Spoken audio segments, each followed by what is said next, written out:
आज्ञा नमस्कार। आजिकलिका पिलांकर कथा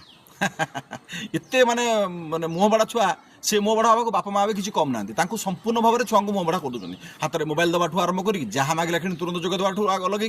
मैंने पिला जमी जिद खोर सागे बापा माँ भी निश्चित भाव में तुरंत जोगे दौरान।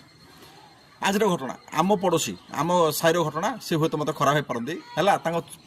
पुओ को सैकेल चला से कौच बाप है कि पुओ सैकेल चलाऊँ कौच बापा बापा देख देख देख देख मु आखि बंद कर चल पार्टी बापा कौच साबास साबास बेटा साबास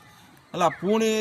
आइले पुणी आ गोटे राउंड गले बापा देख देख देख देख मो हाथ दी हाथ ना देख मोर दी हाथ ना